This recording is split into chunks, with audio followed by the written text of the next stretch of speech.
Pernah tak korang dengar nama Zainal Rashid Ahmad atau orang panggil dia sebagai ZRA? Kalau korang minat dalam dunia penulisan, kewartawanan atau cerita-cerita realiti yang ada jiwa, nama ni memang tak asing. Tapi kalau belum kenal, jom saya cerita sikit sebab kisah hidup dia memang luar biasa.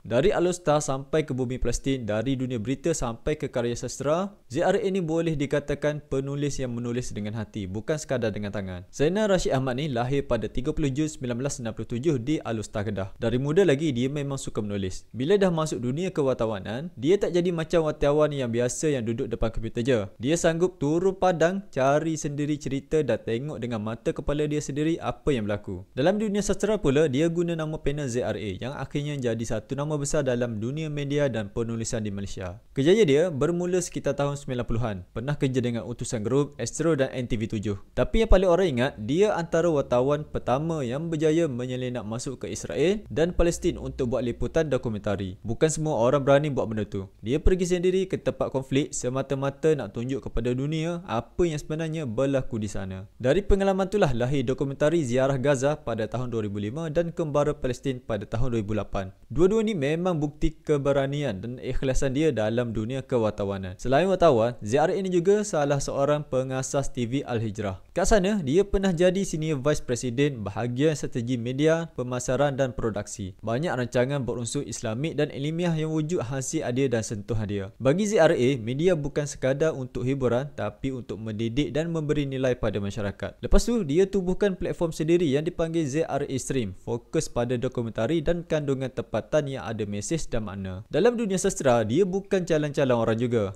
Antara karya dia yang terkenal termasuklah Al-Kisah, Hikayat Tanah Jauh, Anekdot Jalanan, Pak Urban dan Magic Quarter. Gaya penulisan dia lain macam sikit, yang mana ada realiti, ada simbolik, ada juga elemen mistik Melayu. Setiap penulisan dia boleh dikatakan hidup, ada roh atau jiwa. Dia menulis pasal perjuangan, pasal manusia, pasal kehidupan, semua dalam bahasa yang indah tapi penuh makna. Sepanjang karya dia, ZRA dah menang berpuluh-puluh anugerah. Ada yang kata lebih 40, ada juga sumber yang kata sampai 46. Tapi bagi dia, anugerah tu bukan ukuran sebenar. Yang penting mesej dalam karya dia sampai kepada orang ramai. Pada tahun 2025, nama ZRA sekali lagi jadi bualan bila dia sertai misi kemanusiaan Global Sumut Flotilla ke Gaza baru-baru ni. Misi tu cuba pecahkan sekatan laut ke Palestin, tapi sayangnya kapal mereka ditahan oleh tentera Israel dan dihantar balik ke Turki. Walaupun misi tu tak berjaya sepenuhnya, semangat dan keberanian dia tetap jadi inspirasi. Bayangkan dalam usia lebih 50 tahun pun masih sanggup turun padang demi perjuangkan kemanusiaan. Kalau nak cakap pasal semangat, ZRA ni memang lambang wartawan sejati. Dia bukan jenis yang suka menulis sebab nak glamour, tapi sebab nak kongsi kebenaran. Dalam setiap dokumentari dan karya dia, kita boleh rasa keikhlasan dan jiwa yang besar. Dia bukan sekadar mencatat sejarah, tapi hidup dalam sejarah tu sendiri. Kisah hidup ZRA ni ajar kita satu benda penting, iaitu penulis sejati bukan sekadar pandai bermain kata-kata, tapi berani menyuarakan apa yang orang lain takut nak cakap. Dari Kedah ke Gaza, dari puisi ke dokumentari, ZRA buktikan bahawa sastrawan pun boleh jadi pejuang. Kalau korang belum pernah baca karya dia, saya sarankan cuba satu. Bila dah baca, baru korang faham kenapa ramai yang hormat dan kagum dengan ZRA. Dia bukan terkenal sebab nama, tapi sebab jiwa dia yang besar dalam dunia penulisan tentang manusia dan kehidupan sebenar.